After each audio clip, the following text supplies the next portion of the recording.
Everybody, welcome into To The Point. We're doing well on this Thursday evening. It's almost the weekend. We got a big weekend of sports upcoming. But before we get there, we have lots to talk about tonight. Huge moves in the NFL. We're going to touch on them all today. Major League Baseball, Gerrit Cole injury from bad to worse for the Bronx Bombers, for the Yankees fans. And I'm going to get into why Scott Boras is loving this situation and why the New York Yankees are his ideal team. They are Scott Boras's perfect little pet. So that's forthcoming here on the program. Also, there's a trade for Dylan Cease last night. We're going to preview MMA this weekend, the UFC, back at the Apex. So all that. And also this weekend, Players Championship. It's outside of the majors, the PGA Tour really has three signature events. You have the Memorial, which is Jack's tournament, which takes place in June. You have Riviera, which took place a few weeks ago, which Hideki Matsuyama won, which is Tiger's event. And you have the Players. The Players is the fifth major. It's looked at as so much respect. The greats have all won the Players' Championship. Rory McIlroy, Tiger Woods, Jack, all these guys have won the Players' Championship. Players' Championship has the Island Green on 17, the par 3. It's unique. It's a great hole. There was already a hole-in-one today. Ryan Fox gets a hole-in-one on that hole. But what's really interesting about the Players this weekend, what's interesting about the PGA Tour so far this season, it's diluted. And everybody knows it. I've watched 2 episodes of Full Swing. I'm going to watch more, but there's so many sports on, and I'm rewatching The Sopranos, so you run out of time. And you look up and go, okay, Scotty Scheffler, great player, number 1 player in the world. You can't argue with that. But after Scotty and Rory and Spieth and Justin Thomas, you don't see John Rahm playing this event. You don't see Brooks Koepka playing this event. Dustin Johnson, Cameron Smith. And it kind of just takes some of the luster away from the Players' Championship. You want to see all the best guys playing together. The best hockey players in the world play with each other. So do the NBA. So do football. And golf, with the evolution of the Live Tour, it's created the divide. It's created a hole in the PGA Tour. Their model of having all the best players playing together can no longer be stated. Commissioner of the PGA Tour, Jay Monahan, who has been on a media tour bonanza, but it's all negative. He says we're making as much money. This field's as loaded as it ever has been. Yes, that's boilerplate. And yes, you have to say that. And everybody knows you're full of shit. But June of 2023, Jay Monahan struck a deal with the Saudi Tour, with Live Golf, to merge. But it really wasn't a done deal yet because nothing's happened. It's March of 2024. The month is half over in a few days. And no deal. The only time you see John Rahm and Rory McIlroy link up is either at the Ryder Cup or at the majors. And you want to see the best guys play. And I'm going to watch the Players' Championship. I was just watching the Players' Championship before we went live here. It's a great event. I watch the PGA Tour because I love golf. But to the average viewer, are you that interested in this? Because you're going to look up, and I know I use this barometer, and the barometer is normally my mother. My mother's a massive sports fan. And it's one of the things I love most about her is I can talk sports with her. And it's rare because most women pick a sport, and I'm being specific here, but most women pick one sport. They might know that sport or pretend to like it, and then you move on. I tell my mother to watch a sport or watch something. She normally does it, and she learns about it, and she's informed. If I told her this weekend, at the players, she'd know Shoffley probably. She'd definitely know Rory. Nick Taylor, she would know from winning the RBC Canadian Open.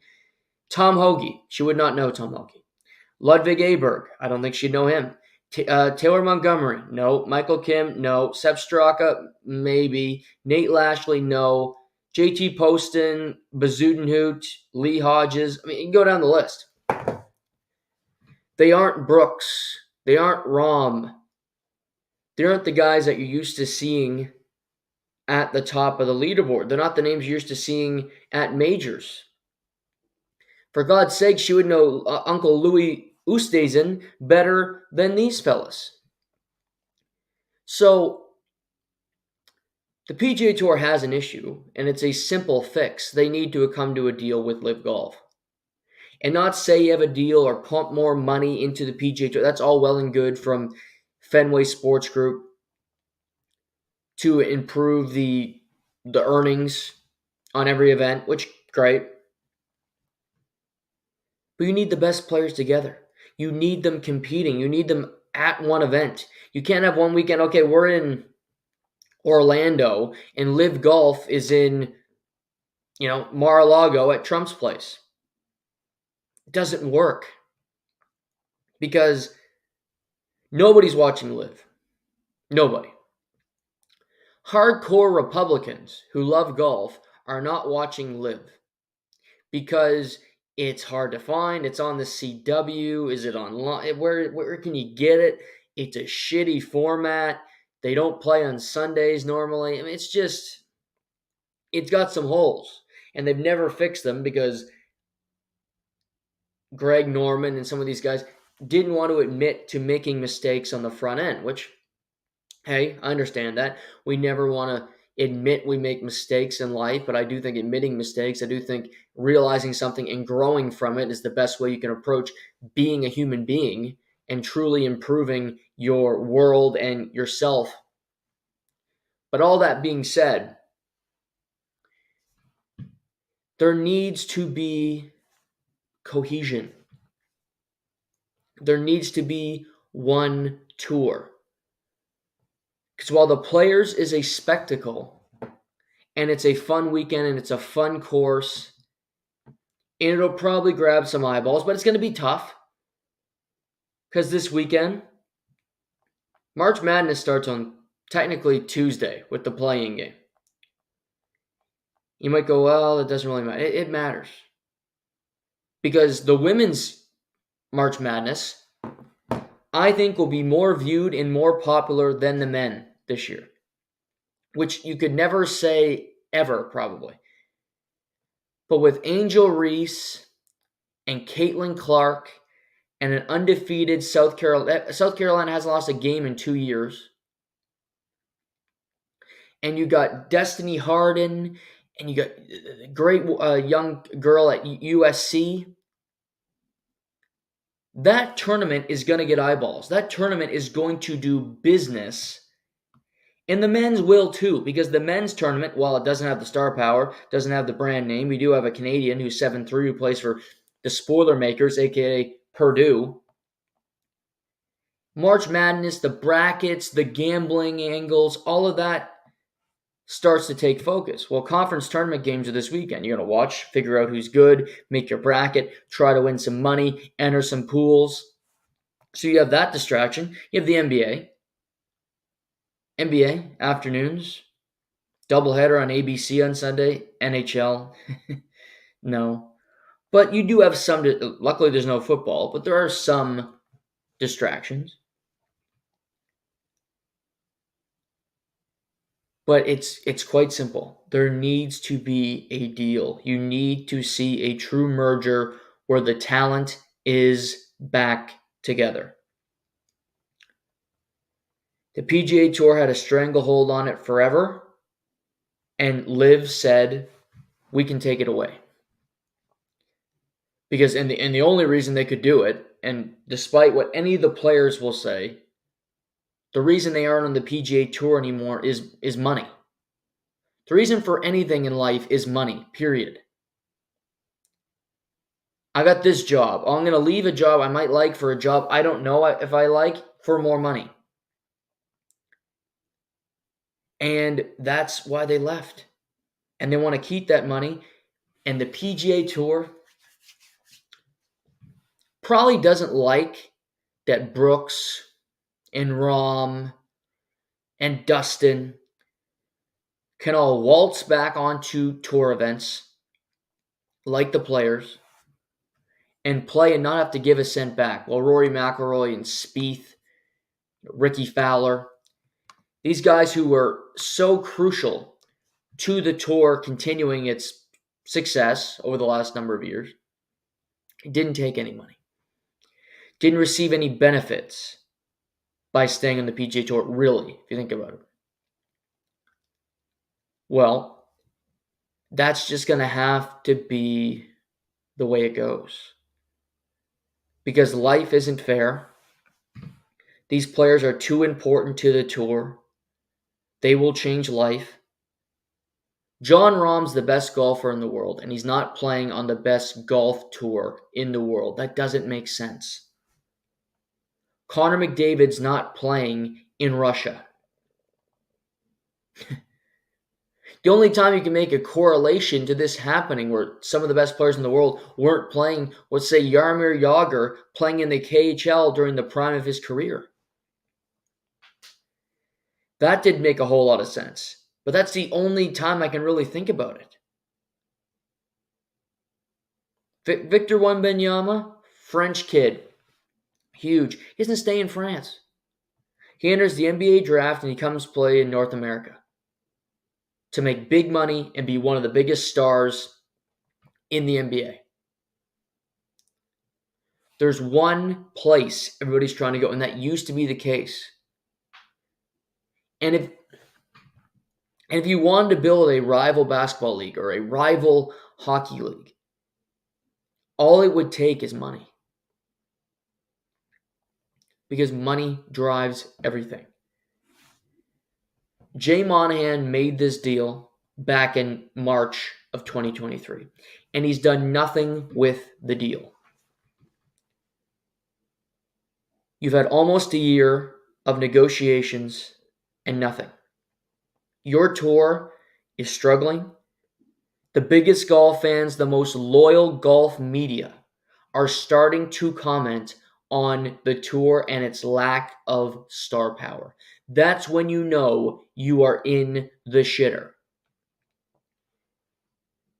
Something needs to be done to help the PGA Tour. I don't know what that move will be, but it needs to happen soon.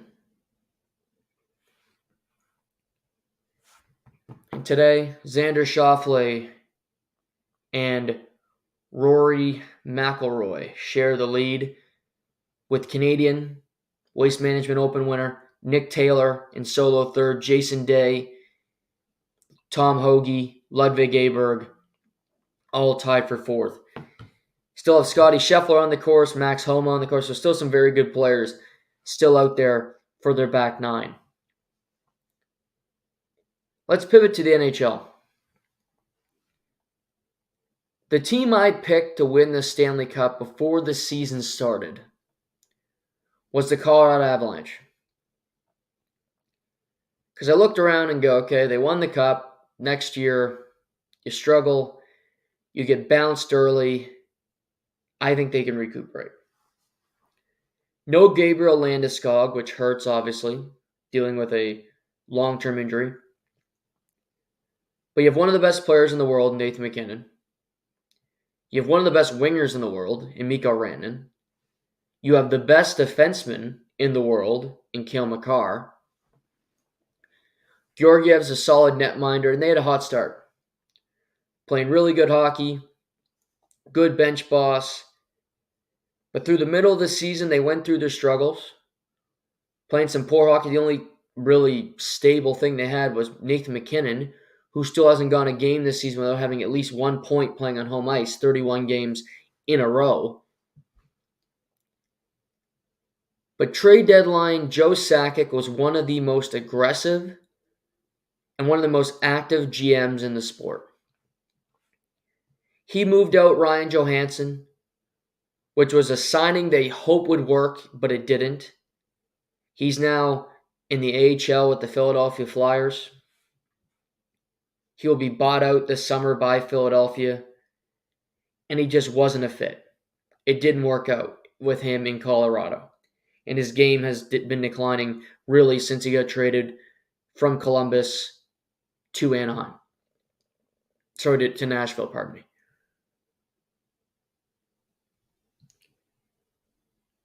But you look at this team. McKinnon, Rantanen, Ross Colton playing better. Jonathan Drouin has taken steps. They make an aggressive decision to trade Bowen Byram, who's been really good so far in Buffalo, by the way. But you're making decisions. Sean Walker comes aboard for the Avalanche. And since the deadline, they have been the hottest team in the sport. They smoked the Calgary Flames on Tuesday. They get on a bird right after the game to go play the Canucks on a back-to-back. They're down 3-0. They rally to beat the Canucks in overtime. Middlestat, a couple points last night. McKinnon with a couple. Rantanen, Valeri Nichushkin with the game-winning goal on the power play. Outshot the Canucks 17-3 in the third period. They were all over them. To me, they're just a fast, really dangerous team. Nichushkin's a game changer when he has his head on straight. I love Josh Manson, who just does a little bit of everything. And he doesn't really show up on the box score, but he can play minutes, and he plays hard minutes. Brandon Duhaime, tough player. 5 shots on goal last night. Will throw some hits. Cogliano's a gamer. Yakov Trenin, another guy. He had 4 shots. Last, he can flat out shoot the puck. Georgiev, you trust him to an extent. He's good enough, is what I tell you. Colorado has a tough road because you got to beat Dallas and probably beat Winnipeg, although Nashville's dangerous, just to get to a conference final where you could get Edmonton, Vancouver, Vegas. The West is loaded. We've been through this. But Colorado is a dangerous team. Colorado is a force. Nathan McKinnon is the MVP of the league with a month to go here. A little over a month. He's separated himself. Every night he's just bringing it. And I think Matthews still has a shot. I think it's an outside chance, but I think he has a shot if he can score some more goals. If you didn't watch the Leafs last 5 games, you didn't miss any Matthews performances because he's played like shit. I don't know if he's tired. I don't know if he's hurt. I don't know what, but he was horrible. He scored an OT winner in there, but he basically could have not laced up his gear, and you wouldn't have known. The 2 Boston games, dreadful. Montreal Saturday night, whatever. Throwaway game, but he wasn't good in that game either. So, to me, the difference between, say, McKinnon and I think McDavid's still in the mix, but McDavid and McKinnon over Kucherov and Matthews is they have an impact on the game every night, and I don't think the other two do as much. Kucherov offensively is a force. As I mentioned, he's the best power play guy in the league. Not even close to me. But he's a winger. Less important position. Defensively, he's lazy. No doubt about it. And he can take lapses. He can take shifts off. And while Tampa has needed him to be stupendous this season, just to be in the position that they're in right now, I don't believe Nathan McKinnon does any less. I think actually he does more than Nikita Kucherov. McKinnon is just a warhorse. He's a bat out of hell. Whatever you want to use to describe a whirling dervish, that is Nathan McKinnon. He skates like he's going to chop up and destroy the ice that's under him. His vision across the ice, just the aggression, the passion he plays the game with.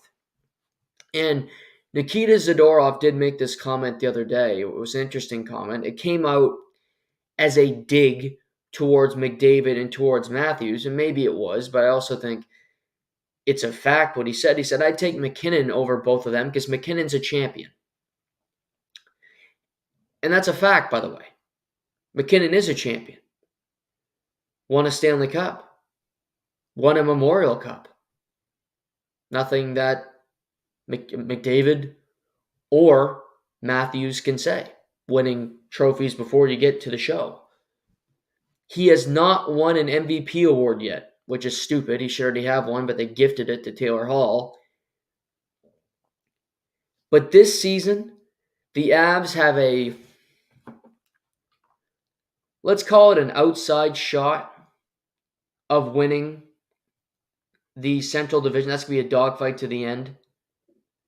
Dallas, 67 game played. Colorado, 67 games played. They both have 89 points. Winnipeg, 2 games in hand. They have 87. So it'll be close to the bitter end, and I do think Dallas and Colorado are both better than Winnipeg. But, I mean, that doesn't really matter right now.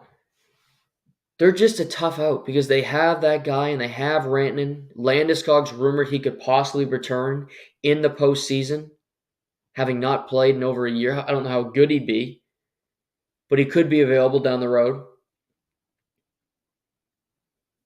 I'm just impressed with their team. I'm impressed with the Central Division, quite frankly. Nashville destroys Winnipeg last. That was they bludgeoned them. Nashville has gone 13 straight games with at least a point, which is very impressive. They lose on Sunday to Minnesota in a game where Minnesota pulls the goalie in overtime and there's that whole theatrics. But they come back, you travel to Winnipeg, and you get the win. And I'm watching their team, and they're going to be a tough out. And I have to give them credit. I remember deadline day, I torched Nashville. I think a lot of people did because nobody understood what they were doing. You're bringing in O'Reilly and Luke Schenn and Gustav Nyquist, who's going to quietly have 20 goals. Give Forsberg a massive extension. Oof. Why haven't you traded Saros yet? You have a Skarov who's coming up. And I look up and go, they have 80 points. They have 3 more points than the Golden Knights. They are 9 points clear of being outside the playoffs. 38 wins. 13 straight games with at least a point. Bludgeons Winnipeg last night, as I said. But you look, Roman Josi, who was fantastic last night, best player on the ice. He has the most points by a defenseman in the second half of the season. UC Saros, struggling start. You could definitely make the argument.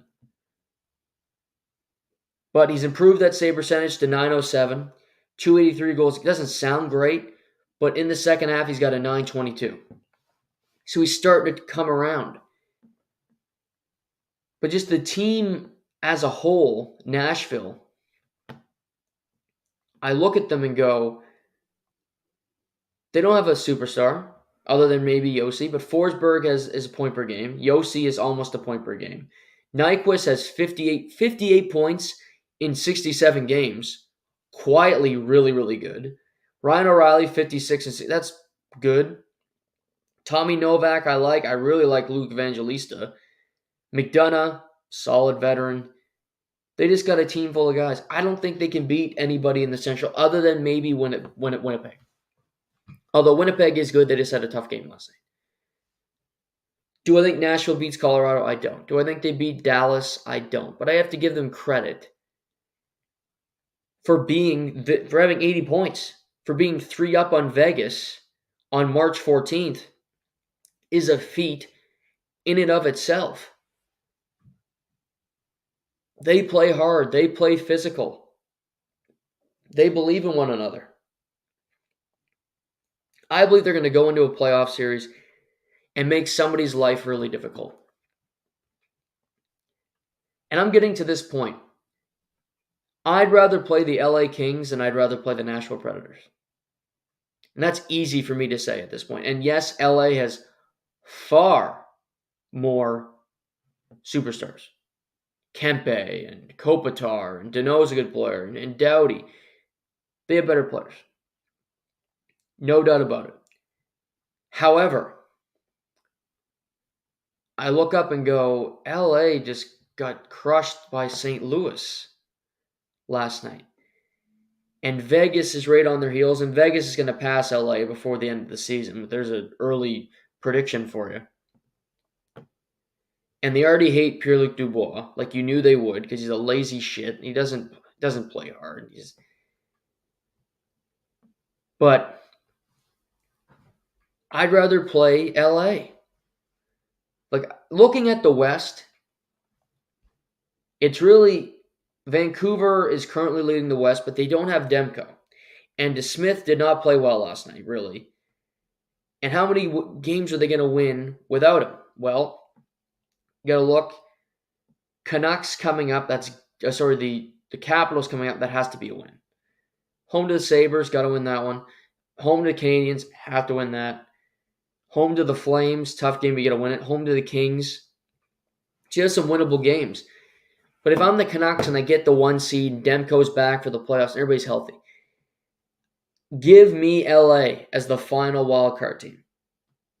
Perfect world, it's like St. Louis, potentially Minnesota, because they're still battling. I don't think they're going to be able to make up enough points and be that good down the stretch. But give me LA. Because all they do is lose in the first round. They're basically the Leafs of the West. They've lost to Edmonton the last 2 years in the first. They're going to lose in the first round again. Because their goaltending isn't good enough. They don't play good enough defensively. Their best players aren't competitive. I mean, Pierre-Luc Dubois is just lazy. He's not going to be competitive enough to win. Nashville they'll play you tough. They'll at least hit you hard. Andrew Brunette has that team playing with belief, playing with a mentality right now. Kudos to them, because I didn't see that coming. I mean, Colorado this weekend has a fun game with the Edmonton Oilers. That's a great game on Saturday night. 2 teams looking for seeding, playing for a lot. 2 guys vying for the Hart Trophy. So huge stakes there. Jets play the Ducks tomorrow night and at the Blue Jackets. So 2 games you got to win there before they head out east. Dallas has the Devils this evening, home to the LA Kings on Saturday. So a lot of these teams have winnable games coming up, but it's just, do you win them? Like LA had a winnable game, even if it's on the road last night in St. Louis. They didn't show up. Colorado goes into Vancouver on a back-to-back and wins that game on the road. So credit to them. Out east, Leafs are back tonight, which will be a big story. We're playing Philly. I'm sure it'll be a okay game. Simon Benoit sits out again. They want to keep Liljegren playing, which I get and don't get because I know what Liljegren is, and he's lipstick on a pig. He's a body and he's out there, and yes, he's alive, but I guess you want him to play. I don't know, whatever. Mitch Marner's out again. Tell you, Marner being out, if Matthews can have an awesome game, put up some goals, that does more for him than scoring 4 or 5 with Marner in the lineup, if you ask me. Because Matthews is great. And top to bottom, he's the better player than Mitch Marner. Yes. I'm not I'm not fighting that argument that much. And nobody has really argued to trade Mitch Marner more than me, but that's not because he's not a great player. It's because they never have addressed their defense, and it's a huge reason why they lose year over year over year. So when you see it happening and you see a shitty defense, you kind of think, let's try to improve it, but they never do. I think Marner is a great player. Shitty start. I think he's a guy in the city that people have tough feel. He's awkward with the media. He can be a little prickly, a little prickish, if you will. But he's great. And he does a lot in both ends. And I think he's the straw that stirs that drink for Matthews. The Leafs record without Mitch Marner is not good. It's under 500. It's way above 500 when Matthews is not in the lineup. Is there a correlation to that? I don't know. All I know is I can look at the data and go, when Marner's not in and Matthews is, they aren't as good. They need him to be great. They need him to be healthy. It's smart to send him out tonight against Philly. Reportedly, he has not been on the ice since Saturday's game against Montreal. So that sounds a little more serious to whatever minor injury it was in La Belle Province. But we'll see. That game tonight. Don't really care about it. Don't know if I'll watch it. I'll tell you what's interesting to me tonight. I watched Carolina on Tuesday against the Rangers. Tight game, good game, solid goaltending. The Rangers come out on top, which is big for them because now they're 6 up on Carolina. They played even games, and I don't think Carolina will catch the Rangers now. Maybe they will, but I think it's highly unlikely. However, Carolina doesn't score in the game. They play the Carolina way, if you will. But I like their team. They use the whole ice. They attack. I think they're going to take some time. Kuznetsov needs to get his legs again, start playing hockey. It was Jake Gensel's first game back after over a month of being away. So you need time to gel, to make some connections, to figure out your line combos. But outside of that, Slavin, Burns, Pesce, Shea, Chatfield. I love their back end. Freddie Anderson or Korchkov. Both guys can do the thing. But they lose to the Rangers, who they didn't have to play last year in the playoffs because the Devils beat them. But that's a team they're going to have to deal with, likely play in the second round. A team they played last year, who they lost to, was the Florida Panthers. They have Florida again tonight in Raleigh, North Carolina. These teams met a few weeks ago. Carolina won that game at a score of 1-0 with Aho scoring with less than 20 seconds left in the game. The Ice Cats are the best team in the NHL by metrics and also by the NPI, the NOAA Power Index, which is really the only power index that you should be listening to. But they are, on both fronts, the best team in the league. Carolina doesn't like Florida. Florida doesn't like Carolina. I don't think the head coaches like each other as much as they used to, even though Brendan Moore used to play for Paul Maurice. This is a rivalry, no doubt about it.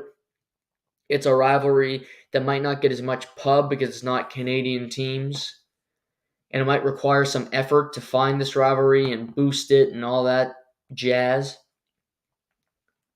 But it's a fun, intriguing game. Two physical groups, two teams that have something to prove. The Ice Cats were down 3-1 after 2 periods on Tuesday night in Dallas. Come back and win that game 4-3, which is as impressive as it gets against a team like Dallas, who I have high regard for. They're very good. But Carolina's won the regular season matchups. They bellyached about this all year. We didn't get swept. Well, last time these two meet before the postseason, They'd have to likely meet up again in the conference final, but it happened last year. It could very well happen again. Because I got Florida as the best team. And do I think Carolina can beat the Rangers in the Metropolitan Division, likely in the second round? Absolutely, I do. Because they're better than Philly and they're better than whoever they might play, they're better than them. So it could be a conference final preview tonight, which was the conference final last year, which nobody, including the NHL, will be excited to see Carolina and Florida in the conference final. I'd be fine with it. Ratings probably wouldn't do great, but I'd watch it. Be good hockey. Be a good series to go watch. Good weather. No storms, no snow. Although there's no snow here, so I guess you could even host a tournament in New Brunswick for once without having to run into weather in March, but, well, knock on wood anyway. I'm not going to knock on the table because Dirk will freak out. But you know what I mean. Also tonight you got Rangers Lightning in Tampa. Tampa has not played since Saturday. They had a week off last week. They returned on a Thursday night. They lost big. First on their game back. And I want to see what that score. I remember it was big. Big time loss. 6-3 loss to the Calgary Flames after being off for 5 days. And John Cooper called them out, and they responded with a 7-0 win on Saturday against Philadelphia. John Tortorella ejected, suspended 2 games. We remember all that. Haven't played since then. They get the Rangers tonight. Tampa's next 3. Home to the Rangers, at the Ice Cats, at the Golden Knights. Tough stretch. They have a lot of flaws, this team. They can score goals. Vasilevsky had a shutout on Saturday. But they are currently in the first wild card spot. The Red Wings keep losing. Islanders are in the mix. Capitals are still there. And here's the crazy thing. It's unlikely this team gets in. But the Buffalo Sabres are 5 points out of a playoff spot in late March, which is as close as they've been in some time. They will play their 67th game of the season tonight against the New York Islanders. The Islanders currently occupy the final wildcard spot in the Eastern Conference. The Islanders have 2 games in hand on Buffalo. What this means is the Sabres must win tonight. They need to win every game down the stretch, and they need the Islanders to lose them. But this is a really important game. Islanders are not a perfect team. They've had their ups and downs all year, just like New Jersey, just like Buffalo, just like Tampa, Detroit. Somebody's going to get that last wild card spot in the Eastern Conference. Still, potentially, you could have a team like the Islanders who passes Philadelphia. So you could potentially see Buffalo chasing Philadelphia in the standings. I've mentioned Bowen Byram. He's been great since coming over.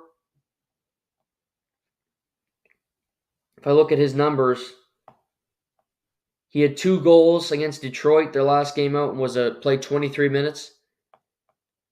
Had 2 points against the Nashville Predators. Played 25 minutes. He's got the tools if he can stay healthy. Expected to be in the lineup tonight.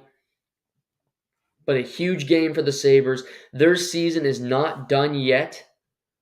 Longest playoff drought in the National Hockey League. We'll see what they can do. But that's a game to track. Bruins in Montreal. Always fun. Golden Knights, Flames, Capitals, Kraken. But they're important games just to monitor the standings. Like Sabres, Red Wings. Saturday afternoon. Important game. Lightning, Panthers. See, Hurricanes, Leafs, Saturday night. Good game. Kings, Stars. Avalanche, Oilers, late night. Awesome. But things are happening. Like seeing Connor Bedard go off for 5 points the other night was an eye opener. He's great. He's great. And I look at him and he's a superstar. So talented. Went through that injury, but comes back and really hasn't missed a beat. He's playing on a horrible hockey team who will have the opportunity to potentially pick first for the second season in a row. Because the Blackhawks are neck and neck with the Sharks. It's really a race down the stretch here. Sharks have 39 points, but they have 2 games in hand on the Blackhawks. Out east, nobody's really close. Ducks have an 8-point lead on the Blackhawks, so it'll be Sharks and Blackhawks with the best odds to have the first overall pick in the 2024 NHL Draft, to likely select Macklin Celebrini. Both teams need him. I prefer the Sharks to get him because I don't like to see a team get a first overall pick in back-to-back years. I just think it's bad business. I don't think that it should be allowed. I think it should be a buffer zone where you can't pick first overall for at least 3 years after you get at least one number one overall pick because you disperse the talent. Makes your league better. But the fact, that they built a team that's neck and neck with the San Jose Sharks tells you how bad Chicago is. They are not close to being competitive. I don't know how he's going to deal with that because next year is not going to be fun either. Playing with guys that probably aren't that good, probably aren't that creative. You have to do a lot just to create something on a line with them. And there's also the fact, this was interesting today, the NHLPA and the NHL reached a resolution in Corey Perry's grievance with the NHL when his contract was terminated by the Chicago Blackhawks. They settled. They gave Corey Perry some money to drop this, and the league moves forward, which I find interesting. Normally, when somebody is guilty, but they don't want to admit full guilt, they will give somebody a decent sum of money so they don't take it any further. The settlement is reached, and you say, here you go, take this amount of money, take this in child support, whatever it might be. I'm going to give you this each month, but this is all it's going to go. This is all she wrote when it comes to this particular court case. Well, the NHL folded, not Corey Perry. They're giving him money. If you're the NHL, if you're the entity, you believe that you're in the right. But clearly, they must have found evidence that Corey Perry was not fired, was not released without cause. Because there's no other reason to terminate, to settle this if he was in fact guilty. I thought it was shady from the beginning. I'm not saying Corey Perry is some choir boy, but that really should be an updated phrase because choir boys I don't associate with being terrific people. I'm not saying Corey Perry's who are good people nowadays? I'm not saying Corey Perry's an IWK worker, but I will say I don't think he's horrible. Never had a complaint with a teammate. Never had an altercation. Is he different? Is he the worm? Sure. But he was beloved in Anaheim. He was beloved in Montreal. They wanted to keep him, except the stupid GM didn't. Goes to Tampa. Fits in like a glove. And then you get to Chicago, one thing happens, shit hits the fan, and he's gone. It wouldn't be the first time the Chicago Blackhawks miss something, miss the important details. I'm not going to bring up the case, but you know what I'm talking about, where they might have known something happened, but they don't know the full story, but they're not going to tell us. I mean, that's just Chicago 101. But I'm happy for Corey Perry because I thought it was bullshit from the beginning. And he gets some money. He's playing on a much better team right now, the Edmonton Oilers. He has a chance to compete for a Stanley Cup. So if you ask me who got the best end of this whole equation, I'm going with Corey Perry. The only negative for him is he has to live in Edmonton. And that place sucks. But hey, sometimes you got to suffer to have victory. So that's what Corey Perry's doing right now, having to live in Edmonton, Alberta, because nobody, even people that were born and raised in Edmonton, want to live in Edmonton because it sucks. But a fun NHL weekend on tap, some big storylines that we will talk about on Sunday. Major League Baseball. Major League Baseball. Less than a week away from the season starting for the Padres and Dodgers in Seoul, South Korea. That's right. They'll play a couple games in Korea. Tyler Glasnow starting opening day for the Yankees. Nothing from the Padres side yet, but although Padres do pick up Dylan Cease from the White Sox, who they've been trying to trade for a while now, has the potential to be a really good starting pitcher. Padres needed some depth after you see Blake Snell depart, plus Mike Clevenger depart. So you add to the staff with Yu Darvish and Joe Musgrove. You get better by adding Dylan Cease. You still have Tatis Jr. on that roster, Manny Machado. So you have this weird where you're still trying to compete, but you're not really, but you're trying to it's a weird spot. But Padres and Dodgers open up in a week. And I do like the Dylan Cease addition because it didn't cost them much. But the big story I want to talk about, and this is a juicy, fascinating story. Gerrit Cole, Cy Young winner last year with the New York Yankees. The best pitcher in baseball, some might argue. The only guy who had great numbers on the Yankees last year, and that includes Aaron Judge, by the way. Cy Young, fantastic season, throwing shade at players. But he's only pitched 2 innings so far in spring training, and the other teams are 2 weeks out today from opening day. March 28th, the season opens for every team not named Padres and Dodgers.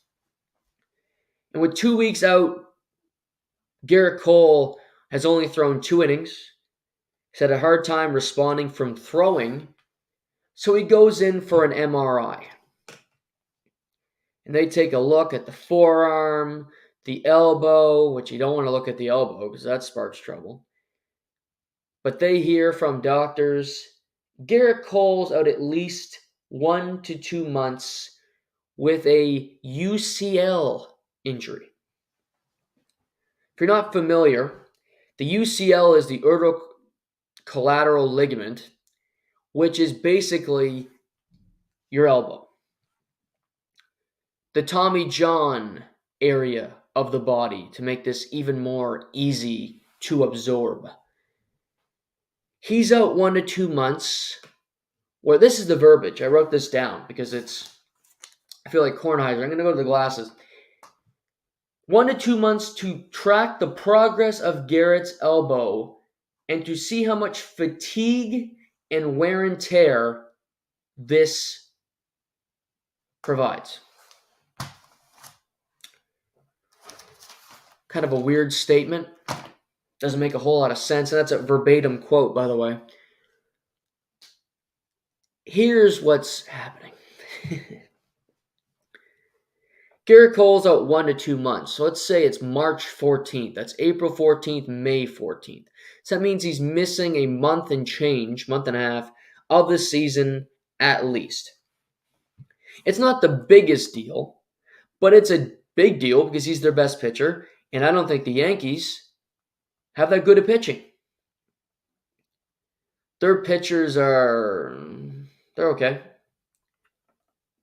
If you look at it, Nestor Cortez is a guy that comes up. Oh, we love him. Marcus Stroman, great first half, awful second half for the Cubs. Pardon me.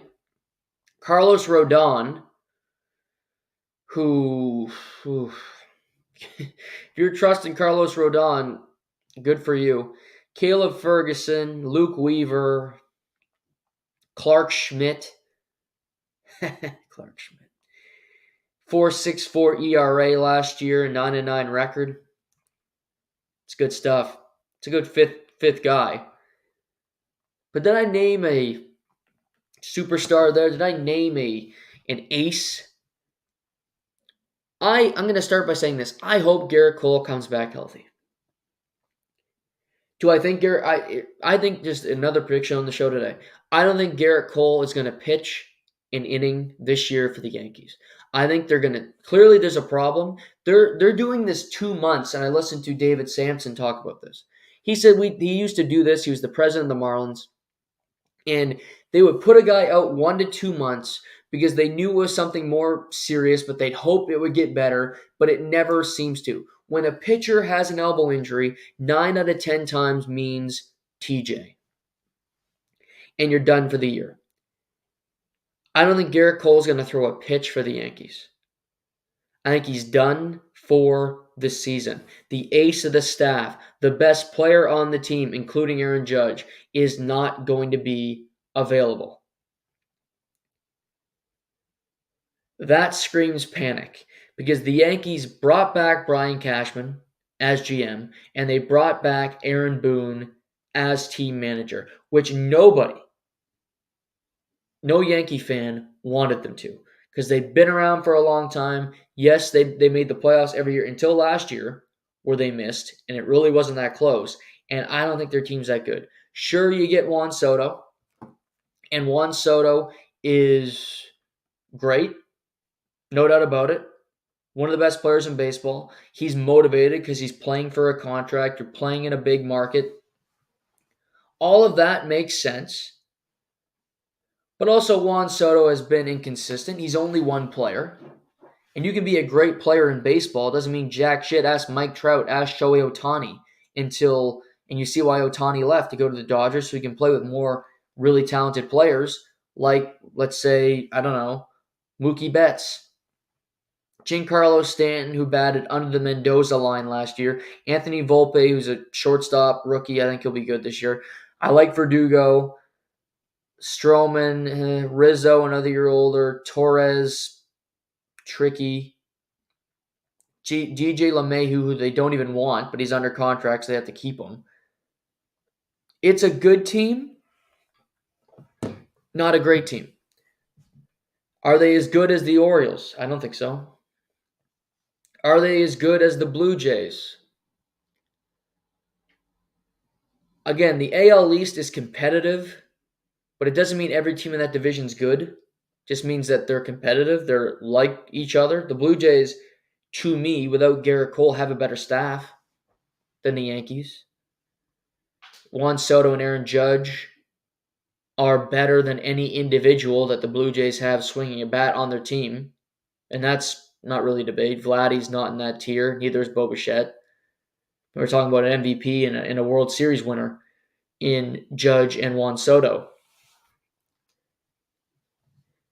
But the Yankees are a panic organization. And Brian Cashman knows he has to win. And here's the thing. He lost a Cy Young pitcher. And normally before a season, you're thinking, we just lost a Cy Young pitcher. There's no way I can replace him. This season, he can. 2023 National League Cy Young winner was a guy by the name of Blake Snell. He pitched for the San Diego Padres, and like Gerrit Cole, he also did not make the playoffs. But he won the Cy Young. He had a fantastic season, and he was heading into free agency. What's better? Well, clearly free agency was not the greatest thing for Blake Snell because Scott Boras overpriced him. It's March 14th, 2 weeks before the start of the season. You're unemployed and you're looking for work. You're waiting for a team to cave or a real injury to take over, and I think this might be the sucker team to do it for Scott Boras. The Yankees could also go with Jordan Montgomery, but I think they want the splash and they'll sign Blake Snell. Now, Blake Snell is not going to go to the Yankees just for a one-year deal with options like Matt Chapman did, or like the other Boras clients did the last couple of weeks. Cody Bellinger, pardon me. I don't think Blake Snell is going to do that because I don't think he trusts his arm. His velocity is okay, but I think it's going to go down. He can't pitch seemingly more than 5 2/3, 6 innings of a ball game. So he has his limitations. He wants at least a 3-year contract. I don't think he's going to. I think Boras wanted 5. He's not going to get 5. That is over. Even the Yankees, who are in this desperate position, I don't think they're going to give him a 5-year deal. And if they do, shame on them. Because he has no options. He has to accept the deal. But Scott Boras, I think, is going to give him. This is what I see happen for Blake Snell. 3 years, around $75 to $80 million. Which is crazy, which is about, let's say 75. That's $25 million a year. A lot of money, but he is a great pitcher, and you need to win after you missed the playoffs last year. So you're desperate. And if you think Cole is going to be out all year, then you're really in a shitty and compromised situation. 3 years, 75, 80 million. I think we could see a mutual or a club option for a 4th season that the Yankees ultimately control for, say, $30 million a season. I don't think Blake Snell will ever get that money because I don't think they'll pick up that option, but that's what I see the deal being. They need him. They need another starting pitcher. They need a de facto ace. They are not going to get to the playoffs. They are not going to be threatening if they do not acquire more talent, more effective starting pitchers. Because Carlos Rodon is just, you flip a coin and you don't know what you're going to get on a given day. Marcus Stroman, like I said, first half of the season with the Cubs, phenomenal. All-star level pitcher. Second half, he was taken out of the rotation. And he didn't get a huge deal in free agency because I don't think teams trust him to be the guy he used to, which they shouldn't, and good on them. Blake Snell just won a Cy Young. He can pitch. He's pitched in the World Series for the Tampa Bay Rays. He has experience. But he has some warts as well, and you look at him and you go, Blake Snell. Let's look this up on Blake Snell. I know he's at least 30. He might be 31 now, which is an advanced age, and you don't want to give a guy too many years at that age. And he's great at picking the corners. He's a really good pitcher. He'll be 32 in December, so after this season. And I think he wants to go to the Dodgers. I've heard that before. But last season, he had a really good year for his team. If you look at his year, he had a 2.25 ERA. Didn't allow any big numbers. 2.25 ERA, 14-9, 234 strikeouts, tied for third, and a 1.19 WHIP, which was 22nd. But his innings weren't that impressive. He was 35th in innings last season. That's not ideal. He only threw 180 innings. 2022, buck 28. 2021, a buck 28. 2020, 50. 2019, 107. 180 is the aberration. It's a contract year. We got to pitch our ass off here. Make some sense? He's a great pitcher. Don't get me wrong. But when you're not available and you don't have great velocity, normally you don't get better as time goes on. Clayton Kershaw hasn't gotten better over the last number of years. He's gone downhill. But Jordan Montgomery and Blake Snell have to go somewhere. And I think the Yankees are going to be a team that gives him the money. Because they feel that they have to. They feel it's something we just got to do it. We need that pitcher. We need to keep giving ourselves a chance. So, interesting for sure. I'm curious to track it. I said 2 weeks ago that these guys, both these pitchers, would be signed within a week. They're still unemployed. The problem with baseball, and normally the complaint about hockey, basketball, even football. Well, there's a salary cap, and if you play for New York, you could spend more money than a team in Arizona. Sure, it's true, absolutely true. But when you have a trade deadline, when you have a free agency period, like the NFL the last 3 days, there's not many players left. And the guys that are bit pieces that will sign later, but they're not consequential. Baseball, a Cy Young winning pitcher is unemployed with 2 weeks left to go. Because there's no salary cap, because teams don't have to spend a certain amount of money, there's no urgency for teams to do it. Oakland and Arizona and Cincinnati, these small market teams that are cheap can remain cheap. There's no pressure on them to spend to get to a certain floor. So while the salary cap can be bashed against a wall, people can hate it. Oh, it's not good for my team. It actually serves the league a purpose. Because what's happened with Montgomery and Chapman and Bellinger and JD Martinez still being available, it's embarrassing. It's stupid. It's been the story of spring training. Other than the injuries, it's these guys being available. Where are they going to go? What team is going to give in? I don't think if you're a league, that's the story you want. Maybe, but I don't think so. The salary cap saves it in these other sports because you have to at least get to the floor. You don't have to in baseball. And if you're the Dodgers and the only team that buys and the Yankees, why would you keep spending for groceries when you think you have a good enough team already? Let some other team open up a checkbook for once. For Blake Snell and for Jordan Montgomery. Whoever doesn't go to the Yankees, that's another prediction. I think Blake Snell goes to the Yankees.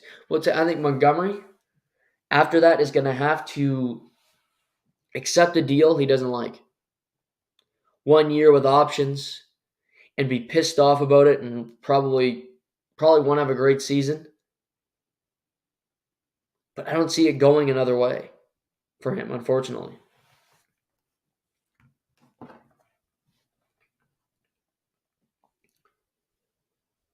Let's get to football, and there's some news as we speak. New Texans running back Joe Mixon now has signed a 3-year, $27 million contract extension that includes $13 million guaranteed from Houston per source. That's Adam Schefter.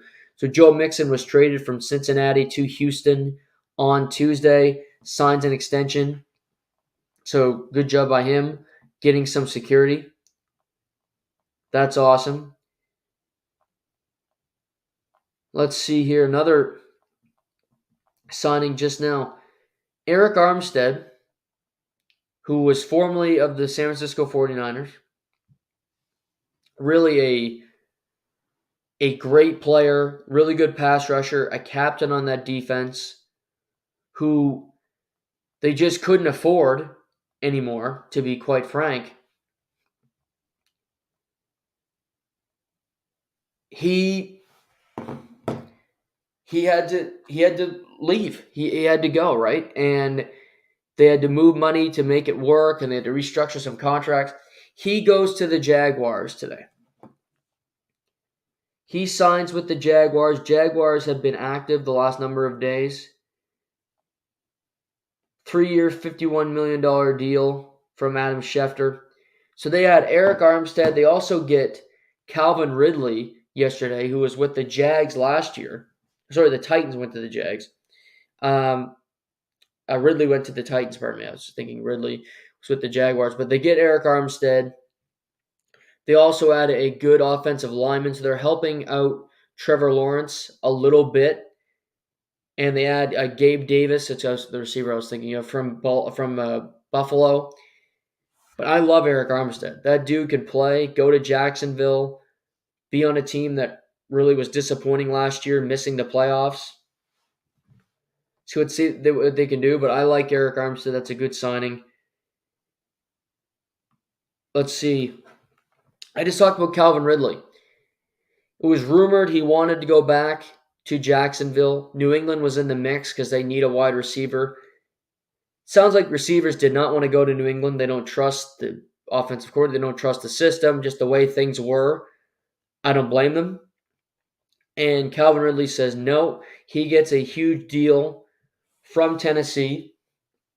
4 years, $92 million, $50 million guaranteed. Missed a whole season because of gambling. Comes back, has a pretty decent year with the Jags, and gets this huge deal from Tennessee.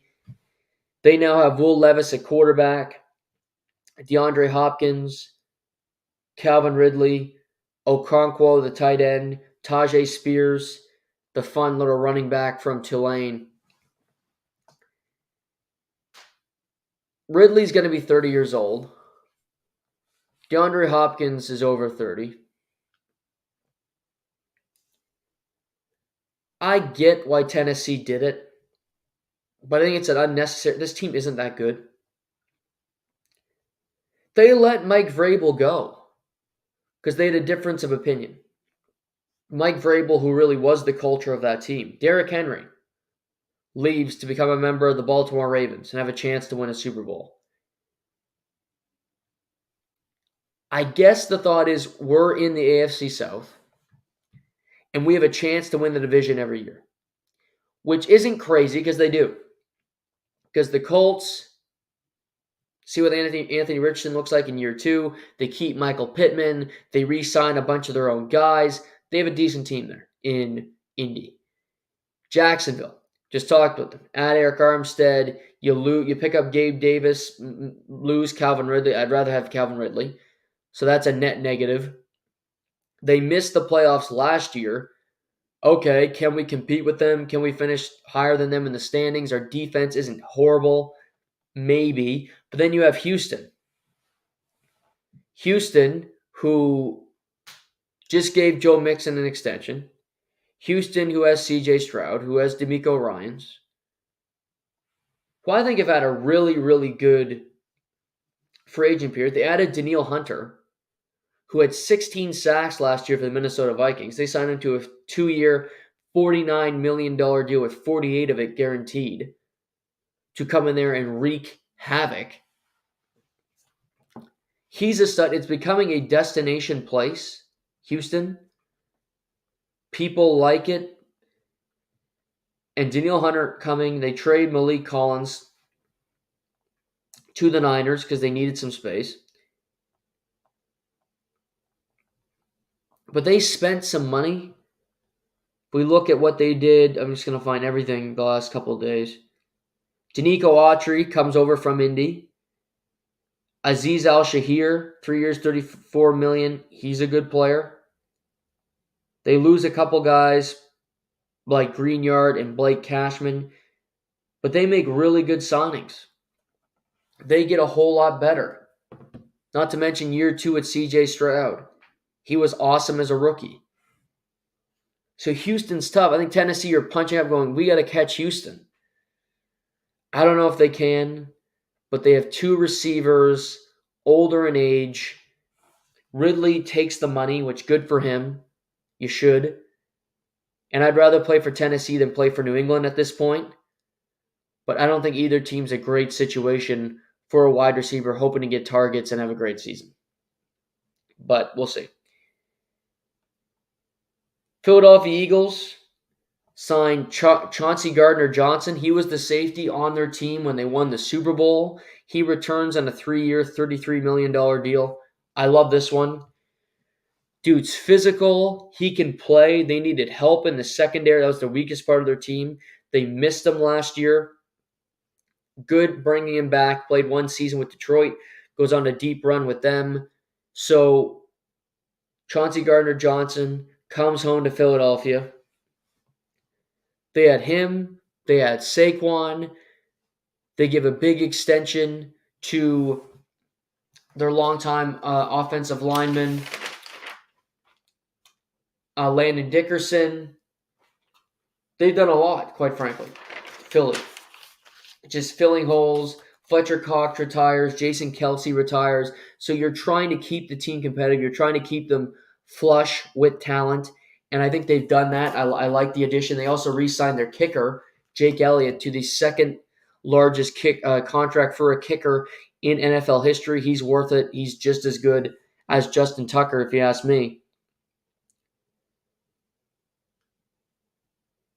Before we get to backup quarterbacks, Bobby Wagner, future Hall of Famer, 6-time first-team All-Pro, longtime member of Seattle, then goes for a season with the Rams, comes back to Seattle last year. He's headed to Washington. And this is interesting to me because Washington picks up Bobby 1 year, $8.5 million. But Dan Quinn must be a good coach, and he must be well-liked because everybody that he's coached is coming back. He coached Bobby Wagner for 5 years in Seattle. Going to connect with him. You had Austin Eckler, who we had connections with in college, going back. Dorrance Armstrong, he coached in the last number of years with the Cowboys. Tyler Biadasz goes to Washington, who was with the Cowboys the last number of years, where Dan Quinn was. I don't know if these connections automatically mean success. That's not a direct correlation. What I will say is Washington is adding talent. They are adding good players, which really you could not make that argument for a long time. They were a team that was just middling. They were just there. They didn't have an identity. They were the Redskins. Then they were the Washington football team. Now they're the Commies. New owner, new thoughts, second overall pick. Likely going to have Jaden Daniels at quarterback next season. So I liked Washington's free agent period. I thought it was aggressive. I thought they have good players again. They could be sneaky tough in the NFC East. The Cowboys, to this point, have made one signing, which is Eric Kendricks, who's linking up with his former coach, Mike Zimmer, who he was with a long time in Minnesota. That's all they've done. Dak Prescott scheduled to have a $59 million cap hit next year, which is the largest in the NFL. He is not restructured like a lot of guys have. So, like Mahomes did, like Josh Allen did, to free up space to acquire talent. But Dallas is going to need to have a phenomenal draft because if their offseason is just we add Eric Kendricks and we re-sign Micah Parsons whenever that happens and we re-sign CeeDee Lamb whenever that happens, it's not good enough because they had those guys last year. And I've made this point before. When you hear anybody say, our team got better today, after you re-sign a player that's already on your roster, that's a lie. It's a farce. It's a fabrication because you cannot get better after you keep a player who was on your roster before. You're exactly the same. You're not any better. You're not any worse. You are right there, snap dab in the middle where you were before. Dallas was a first-round playoff exit last year. Dak was horrible in the playoffs, and Jordan Love torched their secondary. Congratulations, Daniel Gilbert. You did that. This team, same team, but worse because you lost your starting center. You lost one of your best pass rushers. Tyron Smith, your longtime left tackle, remains a free agent. Who's replacing him? A draft guy? No, he hasn't been signed yet. I think he will be, despite the injury history and his neck issues. I don't know, but Dallas, quiet on the home front. LA Chargers, yesterday, released Mike Williams after 7 seasons. Tough part of the business, was a longtime Charger, battled through injuries. When he was on the field, he was great at times. A lot of period of his career wasn't. This saves them $20 million on the cap. They also restructured a deal with Khalil Mack. So he restructures, and Joey Bosa also restructured his deal today because I think Joey Bosa was going to be a cut if he did not.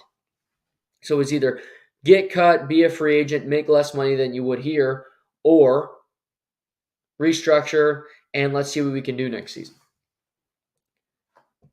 First year with Jim Harbaugh. No big free agent acquisitions yet because they haven't had the money, quite frankly. We knew that going in to help Justin Herbert. But they have a high pick in the draft. They need to take a wide receiver with that pick, if you ask me. They should anyway. They lose Austin Eckler. So you lose a good running back. You add Gus Edwards. That's one side. You add Gus Edwards.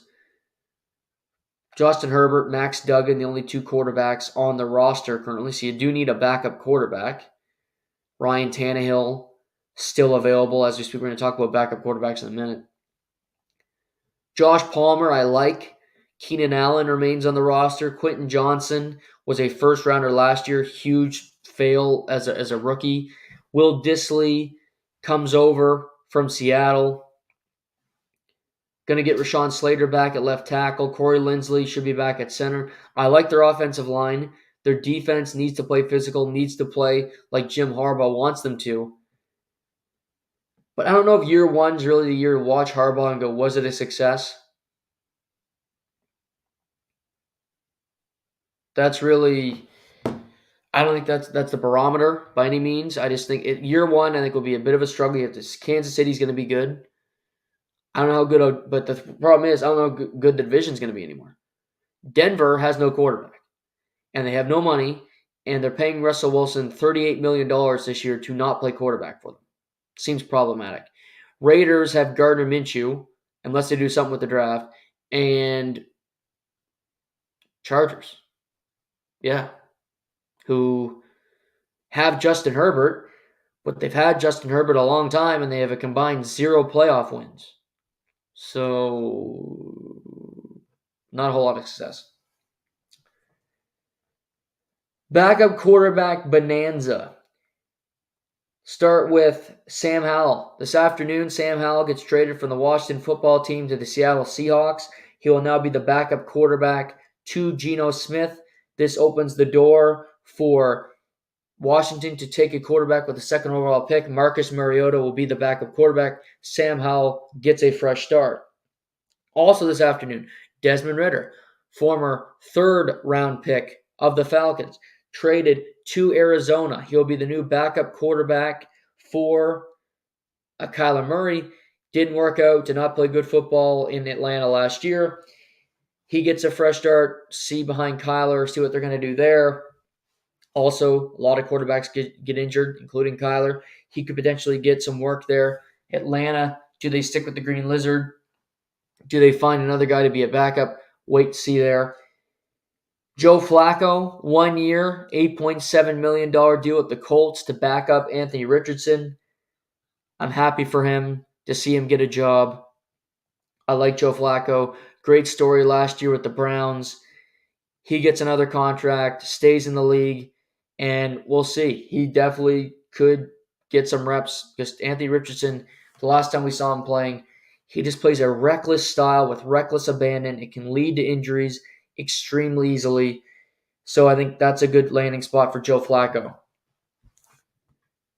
And other breaking news we speak, former Commanders wide receiver and Carolina wide receiver Curtis Samuel is signing a 3-year, $24 million deal worth up to $30 million, including $15 million guaranteed with the Buffalo Bills per source. Speedy wide receiver, can play the slot, a gadget guy, can do a lot of things on the football field. Buffalo loses Gabe Davis.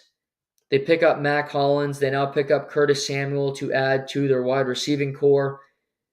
Be interesting to see how he's used with Josh Allen. Will he be the new Cole Beasley, just with a different body, different skin tone?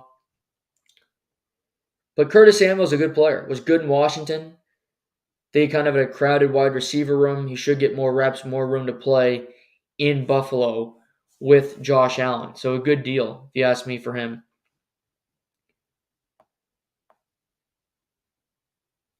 But yeah. Also, the Saints are signing quarterback Nathan Peterman. He could be the backup to Derek Carr following Jameis Winston's departure. Good for Nathan Peterman to still be in the league after his days with the Chargers, then the Bills. It was ugly. And he's off to the Saints. It's a backup quarterback world right now. They're making decent money. Mason Rudolph go to the Titans. He'll back up Will Levis. And also, it's crazy because 60 quarterbacks played in the NFL last year. 60. That means there's injuries and there's probably opportunities. You don't want to talk about injuries, but they happen. Just part of the game. But the NFL won't stop. The draft is in a little over a month. There's still free agents. There still could be cuts. So we'll track it all as we move forward here. Also this weekend, UFC at the Apex. Main event, Tai Tuivasa against Marcin Tybura. Fun fight. Tuivasa is on a bit of a skid.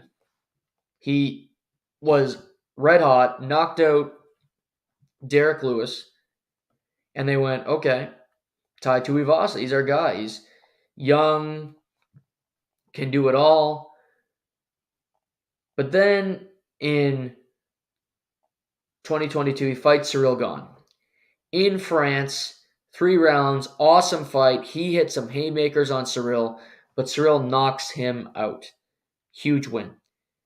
So he takes that loss. Then he gets his next fight against Sergey Pavlovich, who at that point only had 1 loss. Pavlovich scorches him 54 seconds in round 1. 2023 fights once, gets some time off, loses to the Dragon Alexander Volkov via second-round submission. Now he returns against Marcin Tybura. Tybura's 8 years older. He lost his last fight to Tom Aspinall in a minute. He's had an up-and-down career. He's beaten some heavyweights, but he's lost to Volkov just like Tuivasa. You see his last number of wins, beat Ben Rothwell, who's not in the UFC, beat Maxim Groshin, not in the UFC, beat Greg Hardy, not in the UFC. So both these guys desperately need a victory. Both these guys are ranked heavyweights. Both these guys can knock each other out. This is going to be a striking contest if there ever was one. Tybura is a slight underdog at plus 100. I would take Bam Bam in this fight to bounce back, 3-fight losing streak to get a victory this coming weekend. I like him. Co-main event, Brian Battle against Ange Lusa. This is not a great card, by the way. It's not the best thing, but after $299 last weekend, I'm still buzzing off that card. Brian Battle, Ange Lusa. Brian Battle is a hell of a fighter. His biggest problem might be making weight, but he's now moving up to welterweight. This dude can throw. He's got a whole lot of different skills. He's won his last 2 fights via finish. I like Brian Battle to beat him. He's the favorite as well. Ovin St. Preux against Kennedy Njoku. I don't know why they booked this fight. St. Preux is 40 years old. Probably shouldn't be fighting anymore. A veteran, much respect. 26-17, a lot of pro fights. Njoku is only 12-4, but he can be dangerous. Good punching power when he wants to. I think he's going to beat him. He's a minus 560 favorite, a huge favorite. I wouldn't bet this fight, but Njoku's going to win. Best fight on the card, Christian Rodriguez. Moving up in weight classes because he could not make bantamweight. He's now at 145. He's fighting Isaac Dolgarian, who has not lost as a pro. One guy's 27, one guy's 26. Dolgarian defeats Francis Marshall his last time out via finish in the first round. The kid is very skilled. He only has one UFC fight under his belt. We've never seen Rodriguez at 145 pounds. Rodriguez is really good. I mean, he's beaten some really good bantamweights. He defeated Raul Rojas Jr. He defeated Cameron Simon. I think he gets the win. He's an underdog against Dolgarian. I think he wins his debut in the new weight class. Also on the card, Pannie Kinsat against Macy Chiasson, a rematch of women's bantamweight. 2 ranked women, should be a good fight there. Gerald Meerschaert, Brian Barberena, 2 veterans of the sport, 2 different fight tactics. Meerschaert, who's on a skid, a big one, has lost 1, 2, 3 in a row. So he's on a skid. Barberena is also on a skid. 2023 lost to Mahmoud Muradov, lost to Gunnar Nelson. 2022 lost to RDA. His last win was against Robbie Lawler in July of 2022. I like Gerald Meerschaert to get back in the win column and pick up a victory this coming weekend. Not a great card, but it is UFC. I will be watching. You can bet your last dollar on that. That's going to be it for today. Hope you all have a great weekend. Keep tracking the news and notes. We'll be back on Monday to recap all of it. Have a great weekend. We'll talk to you Sunday. This is To The Point.